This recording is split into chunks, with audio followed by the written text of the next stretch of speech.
안녕하세요, 여러분. 자, 여러분, 그 예시바 대학교의 예시를 통해서 하브루타는 어떻게 하는 것인지 지금 보셨죠?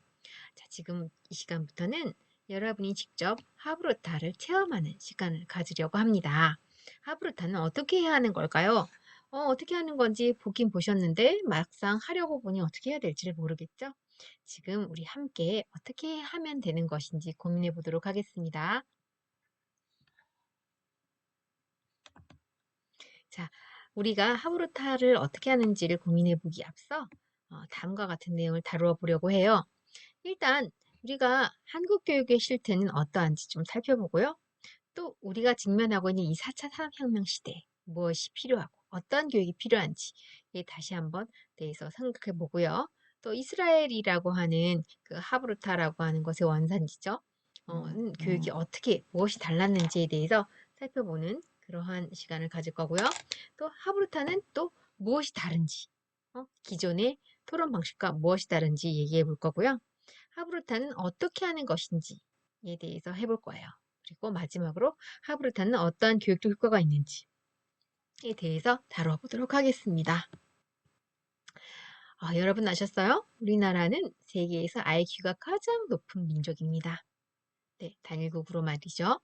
그리고 잘 아시다시피 공부에 투자하는 시간, 노력, 비용은 그 어느 나라라도 추월할 수 없을 정도로 탁월하지만 합니다. 또한 어, 그런데 반해서 미국 아이비리그에 입학하는 사람들 또 졸업하는 사람들의 비율은 극도로 낮다라는 거죠. 또 포춘이 선정한 500대 기업 한국계 간부는 겨우 0.3%에 미친 그러한 적은 숫자고요. 거의 미미한 숫자입니다. 또한 학생들의 행복 지수는 OECD 국가 중 최하위 수준이라고 합니다. 또한 노벨상이라고 하는 것은 우리가 평화상 한 개를 빼놓고는 아무것도 보유하고 있지 않습니다. 그러니까 이걸 통해서 알 수 있는 것은 머리도 가장 높은, 머리가 가장 좋은 민족에 가장 공부를 많이 하는 민족임에도 불구하고 투자 대비 그 결과는 좋지 않다라고 우리가 생각해 볼 수 있겠죠. 그렇다면 우리가 머리도 좋고 공부도 많이 하는데 왜 결과는 좋지 않을까? 참 의문이 가지 않습니까? 자, 왜 그럴까요? 우리 한국의 교실에 가면 우린 여러 가지 특성들을 파악할 수가 있는데요. 첫 번째로 질문이 없는 교실이라는 것을 알 수 있습니다. 또한 지나친 입시위주의 교육을 강조하기 때문에 학생들이 그 입시에 관련된 거 외에 다른 교육의 성과는 별로 기대하지도 않고 관심도 없다라는 거죠. 또 즉각적인 교육 성과를 기대하기 때문에 어떤 깊은 과정이나 과정의 그 탐구심이라든지 과정 속에서 우리가 얻을 수 있는 다양한 것들에 대해서 많이 놓치는 경우가 있고 우리가 기존의 유교주의적인 국가, 불교주의적인 국가로서 가지고 있던 여러 윤리와 도덕 이러한 기준이 흔들릴 뿐만 아니라 인성 이런 것들은 중요시하지 않고 성적이 더 강조되고 성적, 스펙 또 어떠한 취업 이런 것들만을 강조하는 그러한 실태가 되었습니다. 그러다 보니 자신뿐만 아니라 이웃, 주변을 살피는 정서라든지 사회성 이런 것들은 부족해지고 점점 그 결과만을 따지는 그러한 우리 실태를 우리가 경험하게 됐습니다. 그렇다면 우리나라 한국 토론 교육의 실태는 어떨까요? 네, 여러분 지난 학기를 생각해 보시면서 토론을 얼마나 많이 수업에서 하셨던 것 같아요? 네, 별로 했던 기억이 없죠? 네, 토론의 교육적 가치가 매우 저평가되고 있다라는 거예요. 그 질문과 토론이 없는 교실이 대부분이다라는 것을 연구 결과를 통해서 알 수 있고, 교사도 또한 학생도 토론 자체를 어떻게 하는지에 대해서 방법을 잘 모릅니다. 학생들에게 토론을 해봐라 라고 대학생들한테 시켜보면 5분이 지나지 않아서 더 이상 할 얘기를 못 찾더라고요. 그만큼 토론의 방법을 잘 모른다라고 하는 거예요. 뿐만 아니라 토론이라는 것이 어떤 대화라고 느끼기보다는 찬반 논쟁 혹은 내가 알고 있는 것, 내가 생각하고 있는 것을 설득해서 사람한테 주입해야 한다라는 것, 말하는 것, 내가 말하는 것에 지나치게 집착하기 때문에 편안한 대화의 방식을 띠고 있지 않습니다. 여러분이 대학 토론 배틀을 한번 보시면 나중에 링크를 한번 클릭해 보시면 여러분이 제가 말하는 한국 교육 토론, 한국 토론 교육은 어떤지에 대한 아주 그 정점을 아마 경험해 보실 수 있을 거예요. 그렇다면 4차 산업혁명 시대에는 도대체 무엇이 필요한가를 한번 또 생각해 보자는 거죠. 4차 산업혁명 시대는 초연결, 초지능, 융복합 이러한 메가 트렌드를 기반으로 해서 우리가 상상할 수 없는 그런 인류사에 엄청난 변화가 생길 거다라고 얘기들 합니다. 그럼 이러한 시대에는 어떠한 능력이 중요할까요? 네, 이러한 시대를 대비하기 위해서는 창의적인 능력, 또 타인과 더불어서 어떤 큰 프로젝트를 진행하고 문제를 해결하고 하는 협업 능력, 그리고 의사소통 능력, 이런 것들이 굉장히 중요해지고 그러한 인재들이 필요로 한다라고 하는 것이죠. 그렇기 때문에 인간이 내면 탐구로 자신뿐만 아니라 타인의 문제를 창의적으로 발견하고 또 그것을 창의적으로 해결하는 능력이 바로 4차 산업혁명 시대의 인재에게 필요한 능력이다라고 하는 거예요. 그런데 우리 지금 현재 한국 교육은 어때요? 그런 것을 준비시키지 못하라고 하는 거죠. 못하다라고 하는 것입니다. 소통이 부족한 한국 교육 방식으로는 알파고 시대, 즉 4차 산업혁명 시대의 인재를 양성하기에 역부족이다라고 하는 것을 우리가 알 수 있습니다. 그렇다면 하브루타의 원산지 이스라엘은 어떠한 교육을 시켰으며 우리와 다른 점은 무엇일까요? 라고 하는 것이 궁금해질 거예요. 이스라엘의 교육, 즉 대표적인 게 유태인이죠. 교육의 밑바탕에 유태인 정신에 가까운 베트머시라고 해서 House of Learning이라고 하는 정신이 깔려 있다라고 하는 거예요. 이것은 쉽게 얘기하면 하브루타의 전신이라고 얘기할 수 있는데요. 항상 타인과 더불어 대화하고 깊이 생각하는 습관을 바로 우리가 베트머시라고 합니다. 그래서 여러분 하브루타를 하는 이러한 동영상을 한번 보시면 아시겠지만 아주 어려서 어머니 또는 아버지와 대화를 이제 하는 그런 과정들, 즉 늘 대화를 하고 깊이 생각하고 꼬리에 꼬리를 무는 질문을 통해서 더 깊은 대화를 체험하는 그러한 것이 몸에 배어 있는 것이 바로 이스라엘의 교육이다라는 거예요. 그것이 비단 학교 교육뿐만 아니라 가정 교육도 그렇게 시작이 됐고 그것이 학교 교육으로도 연결되는 그런 특성을 가지고 있는 것이 바로 이스라엘의 교육이다라고 하는 겁니다. 우리나라의 교육이랑은 많이 상반된다라고 볼 수가 있겠죠. 제가 이스라엘의 프로젝트를 하기 위해서 2013년 이스라엘을 방문한 적이 있어요. 이스라엘의 그런 그 노벨상을 많이 배출할 수 있는 핵심 인재들을 양성할 수 있는 그런 이스라엘 교육은 도대체 무엇이 다른지를 알아보기 위해서 교육부의 지원을 받아서 거기를 찾아가고 그 창의 인성 교육을 잘하기로 유명한 그런 학교들을 12곳을 선정해서 제가 방문해서 다 이렇게 탐색하고 또 여러 가지 다양한 체험을 해봤는데요. 우리나라 교육이랑 대표적으로 달랐다라고 하는 것은 바로 이런 대화와 소통, 토론. 토론이 우리가 생각하는 앞에서 말씀드렸던 것처럼 논쟁하고 서로 따지고 내가 원하는 것을 주입시키는 것이 위주가 아니라 서로 이렇게 들어주고 경청하고 또 서로 소통하고 하는 것이 중점적으로 다루어지는 그러한 토론 방식, 그런 대화의 방식이 매우 익숙했고 그것이 학교 그리고 가정에서 몸속에 배어 있었다, 체화되어 있었다라고 하는 것을 제가 느낄 수 있었습니다. 그래서 기존의 토론 방식과 하브루타를 그렇게 비교해 봤을 때 가장 핵심적인 차이는 기존의 토론 방식은 화자 중심, 즉 나 중심에서 더 많은 지식을 상대방에게 전달하는 것을 강조했던 그러한 토론 방식이었습니다. 그런데 반해서 하브루타의 토론 방식은 청자 중심, 즉 상대가 의 말을 더 많이 듣고 또 상대방에게 더 많은 지식이 생성될 수 있도록 질문해주고 도와주고 경청해주고 하는 그러한 대화 위주로 가더라라고 하는 거죠. 많이 다르다라는 거예요. 우리는 화자 중심, 즉 내가 무엇인가를 더 많이 얘기하려고 하는 그러한 특성을 가지고 있는 대화를 나눈다면 이스라엘의 하브루타는 청자 중심, 즉 상대방이 더 많은 얘기를 할 수 있도록 도와주는 그러한 방식의 토론이 이루어지더라라는 겁니다.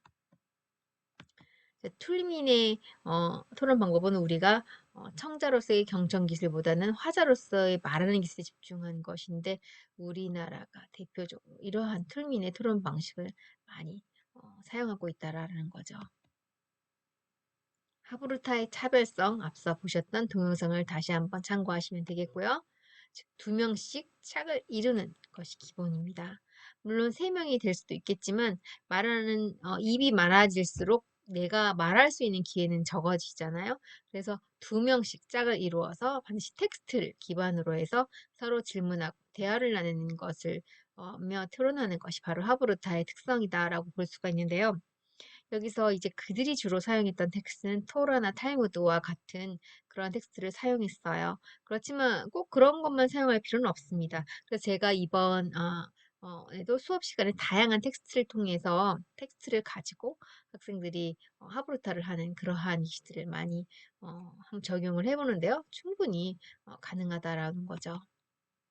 그래서 상대방과의 대화를 통해서 문제를 이해하고 또 해결하고자 하는 유대인의 전통적인 교육 방식이 바로 하브루타다라고 여러분이 생각하시면 되겠습니다.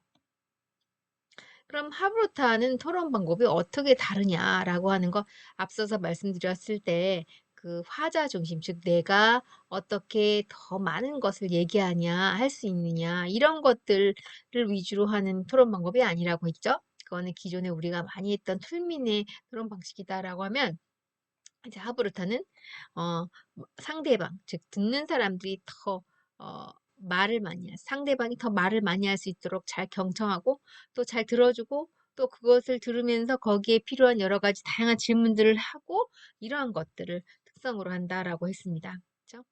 그래서 크게는 경청하기, 재확인하기 단계를 먼저 거칩니다.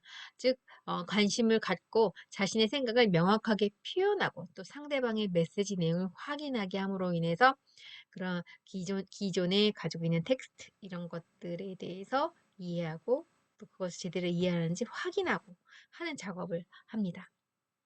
뿐만 아니라 반문하기 집중 공략하기를 하기도 해요. 즉 주의를 집중해서 대안들에 대해서 탐색하는 것으로 반박이나 증거를 제시하는 것을 바로 이 단계다라고 하는 건데요. 상대방이 어떤 의견을 제시했을 때 그것에 대해서 비판을 한다기보다는 여러 가지 다양한 측면에 대해서 질문을 하고 생각해 볼 수 있도록 이렇게 제시를 해주는 그러한 것 뿐만 아니라 대화를 나누다가 산만해지거나 주제를 벗어나는 그러한 대화를 나눌 때 우리가 원래 갔던 그런 대화로 다시 돌아가서 한 가지 주제에 대해서 깊숙하게 더 대화를 나눌 수 있도록 집중 공략하는 것 그러한 특성을 가지고 있고요. 또한 지지하기 도전하기의 특성을 가지고 있습니다. 그러니까 문제에 대해서 지속적으로 생각할 수 있도록 격려하고 생각을 더욱 명료하고 강화하고 확장시킬 수 있도록 돕는 그러한 특성을 가지고 온 것이 바로 하브루타의 토론 방법입니다. 즉 경청하고 재확인하고 반문하고 집중 공략하고 지지하고 도전하기가 순서가 뒤바뀔 수도 있긴 하지만요. 결과적으로 이러한 전체적인 것들을 다 이렇게 하는 그러한 과정, 거친다라고 한 특성을 가지고 있습니다. 그런데 반해서 우리는 이렇게 뭐 경청하고 재확인한다든지 뭐 상대방의 얘기를 들어보고 어서 지지한다든지 또 다른 측면에 대해서 도전할 수 있게 해준다든지 하는 것에 익숙하기보다는 주로 반문하는 거, 집중 공략하는 거 이런 것들에 더 초점이 맞추어져 있는 것 같아요. 그래서 가장 크게는 이렇게 경청하기, 재확인하기 그리고 지지하기, 도전하기가 좀 더 다른 측면이 있다라고 하는 것을 우리가 생각해 볼 수 있겠습니다. 자, 그래서 우리가 하브루타를 할 때는 가장 중요한 게 질문을 잘 만드는 거예요. 상대방이 그 생각을 더 깊게 파헤치고 더 깊게 생각을 할 수 있도록 질문을 다양하게 해줘야 되는데요. 그 하브루타가 앞서 말했던 그런 6가지 다양한 그 과정들을 거치면서 나눌 수 있는 질문의 종류를 크게 우리가 3가지로 생각해 볼 수 있다라고 하는 거예요. 첫 번째는 사실적인 질문이고요. 두 번째는 해석적인 질문, 세 번째는 평가적인 질문이다라고 하는 겁니다. 사실적인 질문이라는 것은 주어진 본문의 내용에 기초해서 답을 찾거나 유추할 수 있는 질문입니다. 즉 철저히 주어진 텍스트에 기반을 해서 거기 안에서 답을 찾을 수 있는 그러한 질문들을 하는 거죠. 즉 텍스트를 제대로 기억하는지 이해하는지, 정보를 알고 있는지에 대해서 확인할 수 있는 그러한 질문들에 해당되는 것이 바로 사실적인 질문입니다. 그런데 반해서 해석적인 질문은 텍스트의 표면적 차원에서 이해를 넘어서 그 존재 혹은 사건의 의미 그 자체에 대해서 해석하고 그 이면의 의미를 되씹어보는 질문이라고 할 수 있겠습니다. 그래서 주인공이라면 왜 이랬을까요? 내지는 당신이라면 어땠을까요? 뭐 이러한 기타 등등의 질문이 될 수 있겠죠. 혹은 뭐 그 자체에 대해서 그것은 도대체 무슨 의미일까요?를 다시 한번 생각해 보게 하는 그런 것이다라고 할 수 있겠고요. 평가적 질문이란 본문의 내용의 원인은 무엇인지 또 결과는 왜 발생했다고 생각하는지를 좀 연결시키는 그렇게 글 속에서 답이 나타나지 않지만 발문자나 발문을 받는 사람의 경험이나 지식에 근거해서 다양한 원인과 결과를 유추하는 질문이다라고 할 수 있겠습니다. 그래서 당신은 주인공의 행동이 어떠한 결과를 초래할 수 있다고 생각하나요? 당신은 왜 그렇게 생각하나요? 혹은 당신과 주인공은 어떤 측면이 다르다고 생각하나요? 뭐 이렇게 해서 뭔가 비교하거나 분석하는 그러한 류의 질문이 바로 평가적 질문이다라고 할 수 있습니다. 그래서 우리 이렇게 하브루타를 질문을 할 때 기본적으로 사실을 확인하는 사실적 질문 이것은 철저히 텍스트에 기반한 질문이고 텍스트에 답이 나와 있는 그런 질문이다라고 하는 것이고요. 또 해석적 질문은 우리가 기존에 당연하다라고 받아들였던 그러한 의미 자체를 다시 한번 되짚어보는 그런 질문이 될 수 있고요. 평가적 질문은 어떠한 상대를 비교한다거나 분석한다거나 평가하는 그러한 류의 질문이다라고 여러분 이해하시면 되겠습니다. 우리 구체적인 예시를 통해서 한번 살펴볼까요? 자, 다음은 페스트라고 하는 소설, 알베르 까뮈의 페스트라고 하는 소설을 가지고 우리가 한번 그 예시를 한번 살펴볼게요. 한번 소설을 축약한 거예요. 간단하게 축약한 내용을 한번 읽어보겠습니다. 이것을 기반으로 해서 질문의 예시들을 한번 살펴볼게요. 1940년대 알제리의 조용한 해안 도시 오랑. 평범하게 그지없는 4월의 어느 날 아침 의사 베르나르 리웨는 진찰실을 나서다가 죽어있는 쥐 한 마리를 발견한다. 바로 그날 저녁 리웨는 자신의 집 복도에서도 피를 토하고 쓰러진 쥐를 목격한다. 며칠이 지나자 사태는 심각해졌다. 집안에서, 지하실에서, 창고에서, 수채박 구멍에서 쥐들은 비틀거리며 떼를 지어 기어나와 사람들 곁에서 죽어버렸다. 고요했던 이 도시는 불과 며칠 사이에 발칵 뒤집혔다.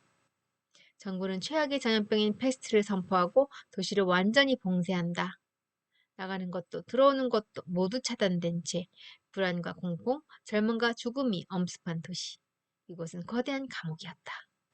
사람들은 저마다의 방식으로 이 재앙을 받아들였다. 의사인 리웨는 보건대를 조직해 패스트에 맞서기로 한다. 체념하고 패스트를 용인하는 것은 미친 사람이거나 눈먼 사람 아니면 비겁한 사람이다. 취재하기 위해 왔다가 발이 묶여버린 신문기자 랑베르는 애인이 있는 파리로의 탈출을 모색하지만 결국 떠나지 않는다. 혼자만 행복하다는 것은 부끄러운 일이죠. 나와는 상관없는 일이라고 외면하던 그가 점차 이타적인 인물로 변해간다. 한편 파넬로 신부는 페스트는 악인들의 죄를 응징하기 위해 신이 십정 내린 벌이라며 모든 것을 신의 뜻으로 돌린다. 그러나 리웨는 무력한 죽음을 바라보며 신의 존재를 의심하기에 이른다. 신부님, 이 아이는 아무 죄가 없습니다. 어린아이를 마저 죽도록 창조된 세상이라면 나는 그 세상을 목숨 바쳐 거부하겠습니다. 리웨와 함께 자원봉사자들을 모아 복원대를 이끄는 동료 타로. 그는 이방인이지만 몸과 마음을 바쳐 패스트와 맞싸운다. 숨막히는 혼란, 죽음의 공포, 고통스러운 이별. 그렇게 지옥 같은 1년이 지나서야 패스트는 물러가고 축하의 불꽃이 솟아오른다. 그러나 리웨는 오늘의 환희가 결코 지속될 수 없음을 상기시킨다. 패스트기는 결코 죽거나 소멸하지 않으며 언젠가는 우리 인간들에게 불행과 교훈을 가져다 주기 위해 또다시 저 쥐들을 흔들어 깨워 어느 행복한 도시로 몰아넣을 것이다. 네, 알베르 까뮈의 페스트를 축약한 내용이었습니다. 그럼 이러한 텍스트를 가지고 어떠한 질문들을 우리가 나누며 하브루타를 할 수 있을지 한번 살펴보겠습니다. 네, 크게 우리가 8가지의 유형의 질문을 우리가 할 수가 있어요. 또 각각의 질문은 아까도 말씀드렸던 것처럼 사실적인 질문, 또 해석적인 질문, 평가적 질문의 유형을 우리가 다룰 수가 있겠는데요. 사실적인 질문이다 그런 것 중에 단어의 뜻에 관한 질문, 또 문장 표현, 글을 통해 유추할 수 있는 질문, 비교나 대조가 가능한 질문, 느낌, 또 상대방의 의견, 또 가정을 하는 질문을 각각 던질 수가 있습니다. 마지막으로 기타 질문은 여러분이 그 어떠한 영역에도 속하지 않지만 궁금해서 하고 싶은 질문을 우리가 포함시킬 수 있겠습니다. 그래서 예를 들어 사실적인 질문 중에서 단어의 뜻에 관한 질문은 라인 넘버 10, 그 10번째 줄에 거대한 감목은 무엇인가? 라든가 문장의 표현이다라고 하면 쥐는 어떻게 죽었는가? 그럼 그를 통해 유추할 수 있는 질문이라면 페스트가 창궐하자 정부는 어떻게 했는가? 라든가 비교나 대조하는 질문은 파늘로 신부는 모든 것을 신의 뜻으로 돌리고 또 리웨는 목숨을 바쳐 페스트와 맞서겠다고 한다. 그들의 차이점은 무엇인가? 혹은 느낌에 관한 질문은 전염병으로 인해 봉쇄된 마을에 있는다는 것은 느낌이 없다는 것은 느낌이 어떤 느낌이 드는가? 라든가 상대방의 의견을 묻거나 정의할 수 있는 질문으로는 랑베르는 애인이 있는 파리로 탈출을 모색하지만 결국 떠나지 않는다면 당신은 그가 탈출하지 않은 이유를 무엇이라고 생각하는가? 혹은 당신이 피를 토하고 죽은 쥐들을 발견한다면 어떻게 행동하겠는가? 또 가정하는 질문으로는 만약 정부는 최악의 전염병인 패스트를 선포하고 도시를 완전히 봉쇄하지 않는다면 어떻게 되었을까? 기타 질문으로는 재앙은 인간에게 불행과 교훈을 가져다 준다고 했는데 재앙을 경험한 인간이 깨닫는 것은 무엇인가? 와 같은 질문을 우리가 할 수 있겠습니다. 단지 이것은 예시일 뿐이죠. 여러분이 또 다른 질문들을 얼마든지 하실 수가 있습니다. 단지 제가 이제 어떤 틀을 제시함으로 인해서 이러한 다양한 질문을 할 수 있다라고 하는 것을 의도적으로 유도를 하는 거죠. 왜냐하면 여러분이 토론을 할 때 보면 너무나 빨리 끝나는 경향이 있어요. 그런데 이렇게 하브루타를 통해서 하게 되면 여러분이 깊게 또 다양한 측면을 다 생각해보고 질문해보고 분석해보고 답변해보고 하는 그러한 시간을 가질 수 있다라고 하는 거죠. 두 번째는 해석적 질문의 예시인데요. 여전히 여기에도 이렇게 8가지 틀에 맞추어서 우리가 질문을 다양하게 던질 수 있어요. 이 모든 틀을 다 던질 수도 있지만 그것의 일부만을 사용할 수도 있겠죠. 하지만 다 사용한다면 여러분이 그만큼 더 뇌를 많이 사용한 거기 때문에 더 효과적인 그러한 토론을 했다라고 보실 수가 있어요. 그래서 해석적 질문은 뭐랬죠? 그 의미 자체를 다시 한번 그 의미 자체는 무엇인지를 다시 한번 곱씹어보는 그런 질문이라고 했죠. 그래서 단어의 뜻을 물을 때는 오랑시 시민들에게 쥐라는 어떤 의미인가? 우리가 쥐를 몰라서 물어보는 건가요? 그건 아니죠. 쥐라고 하는 것이 이 지금 패스트라고 하는 소설 속의 시민들에게는 도대체 어떤 의미인지를 다시 한번 물어보는 질문을 하는 거예요. 그게 바로 해석적인 질문입니다. 어떻게 보면 하브루타의 가장 꽃이다라고 하는 게 해석적 질문이다라고 할 수 있겠죠. 문장의 표현에 관한 질문은 리웨에게 신의 존재를 의심한다는 것은 어떤 의미인가요? 뭐 이런 것이라고 할 수 있겠죠. 또 글을 통해 유추할 수 있는 질문은 오랑시 정부가 패스트로 도시를 봉쇄했을 때 봉쇄라고 하는 것이 주는 시민들에게 주는 의미는 어떤 건가요? 비교나 대조는 리웨와 파늘로 신부는 다른한 행동 반응을 보였죠. 패스트를 받아들이는 방법의 차이는 무엇이었고 그것이 어떤 의미인가요? 라고 물을 수 있겠죠. 그래서 이렇게 해석적 질문은 그냥 단순히 그 사실을 찾아서 대답하게 하는 그러한 사실적 질문과는 달리 그것이 그렇다면 그게 도대체 어떤 의미인가라고 하는 것을 다시 한번 생각해 보게 하는 그런 질문들이 많습니다. 느낌에 관한 질문은 오랑시 시민들이 죽음의 공포를 느낀다는 것은 그들에게 어떤 의미인가요? 그렇죠? 또 상대방의 의견을 묻거나 적용할 수 있는 질문으로 오랑시 시민들에게 지옥 같은 1년이란 어떤 의미인가요? 또 랑베르는 혼자만 행복하다는 것은 부끄러운 일이라며 탈출을 포기합니다. 당신이라면 어떻게 하겠습니까? 이런 것도 물어볼 수 있겠죠. 가정하는 질문으로는 만약 리웨 및 등장인물들이 혼자만의 행복만을 추구한다면 어떻게 사건이 전개되었을 것이라고 생각하나요? 뭐 이런 질문. 기타 질문으로는 패스트로 겪었던 단절의 고통과 또 그것에서 벗어나 얻게 된 환희가 우리에게 무엇을 시사하나요? 뭐 이러한 질문을 던질 수가 있겠습니다. 자, 마지막으로 평가적 질문이에요. 평가적 질문은 우리가 이제 우리 주로 하는 디베이트, 논쟁에서 많이 하는 질문이라고 할 수 있겠어요. 단어의 뜻을 물어볼 때는 왜 감옥을 거대한 감옥이라고 표현했을까요? 막 이렇게 좀 뭔가 그 원인, 그 결과 혹은 그 이유 이런 것들을 따져보는 질문들이 많이 여기에 속합니다. 문장의 표현에 관한 질문은 리에가 보건대를 조직해서 패스트와 맞서는 것에 대해 어떻게 생각하나요? 뭐 이렇게 우리 문장의 표현에 대해서 물어보는 거예요. 또 글을 통해 유추할 수 있는 질문으로는 정부가 최악의 전염병인 패스트를 선포하고 도시를 완전히 봉쇄했을 때 시민들에게 어떤 문제가 가장 큰 위협으로 다가올 것이라고 생각하나요? 왜 그렇게 생각하나요? 비교나 대조하는 질문, 파놀로 신부와 리웨 의사의 대처 방법 중에 어떤 방법이 더 바람직하다고 생각하나요? 왜 그렇게 생각하나요? 느낌, 당신이 예상하지 못한 무력한 인간의 죽음을 눈앞에서 봐야 했을 때 어떤 느낌이 들까요? 왜 그렇게 생각하나요? 상대방의 의견, 가치관의 차이에 따라 패스트를 바라보는 파눌로 신부와 리웨 의사와 같이 당신도 이러한 상황을 경험한 적 있나요? 혹은 당신이 패스트로 도시 안에 갇히게 된다면 어떻게 행동할 것인가요? 왜 그렇게 생각하나요? 이런 거. 가정, 만약 당신에게 파놀로 신부가 패스트는 악인들의 죄를 응징하기 위해 신이 집정 내린 벌이라고 말한다면 당신은 어떻게 말하겠습니까? 왜 그렇게 생각하나요? 마지막, 만약 정부는 최악의 전염병인 패스트를 선포하고 도시를 완전히 봉쇄하지 않았다면 어떻게 되었을까요? 와 같은 질문을 우리가 던질 수 있겠습니다. 자, 그럼 화브르타를 우리가 지금까지 한번 어떻게 하는 건지를 방법을 살펴보았는데요. 과연 그 화브르타는 어떠한 교육적 효과가 있을까요? 일단 연습을 통해 소통하는 연습을 통해 창의성의 인지적 측면을 강화할 수 있다라는 거예요.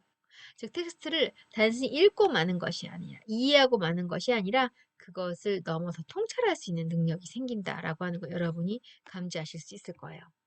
또한 융통성, 유창성, 독창, 정교, 유추적 사고, 시각화, 상상력, 문제에 대한 민감성 이런 것들이 강화될 수밖에 없다라고 하는 거죠. 또 창의적 문제 해결력을 위한 기본적인 사고 기술이 또한 습득될 수가 있겠습니다. 또한 지혜와 인성교육에 탁월하다 라고 할 수 있겠는데요. 주어진 상황과 파트너와의 대화에 몰입해서 다양한 변수 또 주변 상황을 확대해서 사고할 수 있기 때문에 다양한 지혜가 습득이 됩니다. 또한 파트너와의 대화를 통해서 사회적 기술도 향상이 돼요. 상대방의 말을 듣고 경청하고 또 그것을 이해하려고 하고 그렇기 때문에 그러한 관계 속에서 사회적 기술이 향상됩니다. 또 자신을 이해하고 또 가족과 이웃과 타인을 배려할 수 있는 인성교육이 자연스럽게 형성된다라고 볼 수 있습니다. 때로는 자기가 자기 자신을 모르는 경우 굉장히 많이 볼 수가 있어요. 그런데 이런 하브루타를 통해서 내 생각, 나는 어떤 사람이고 나는 어떤 생각을 가지고 있고 나는 어떠한 특성을 가지고 있는 사람인지 나는 어떠한 가치관을 가지고 있는지 스스로 다시 한번 생각해 보게 되는 그러한 기회를 가질 수가 있습니다. 자, 4차 산업혁명 시대에 적합한 인재상을 기르는데 매우 적합하겠죠? 왜냐? 인간의 깊은 내면 세계를 관찰하고 또 파악해서 인류에게 필요한 요구와 문제를 발견하는 통찰력이 생길 수 있기 때문입니다. 또한 자신의 한계를 극복하고 타인과 더불어 공동해서 목표를 성취하고 또 주어진 문제를 창의적으로 해결할 수 있는 소통의 기술을 터득할 수가 있습니다. 하브르타를 통해서 한국 토론교육에서 개선할 점, 타인을 통해서 자신을 사랑하고 발견하는 토론이 되어야 되겠고요. 또 가족과 이웃과 소통하고 나누는 토론 교육이 되어야 될 것이고요. 또 이기기 위한 그런 기존의 디베이트 방식의 토론 대화가 아니라 상대를 경청하고 이해하고 발견해주기 위한 대화 토론이 될 수 있다라고 하는 것입니다. 즉 하브루타를 통해서 우리는 4차 산업혁명 시대에 필요한 그러한 역량도 가질 수 있을 뿐만 아니라 서로 행복해지고 나 자신을 알고 또 타인을 배려하고 또 사회를 위해서 더 많은 이웃을 위해서 서로 이해하고 경청할 수 있는 그러한 기술을 통해서 더 행복한 교육도 행복한 나라가 될 수 있는 그러한 좋은 도구가 될 수 있다라는 거죠. 자, 이렇게 해서 하브루타는 무엇이고 또 왜 필요하고 또 하브루타는 어떻게 하는 것이고 하브루타를 통해서 우리가 무엇을 얻을 수 있는지에 대해서 다양한 측면을 생각해 보았습니다.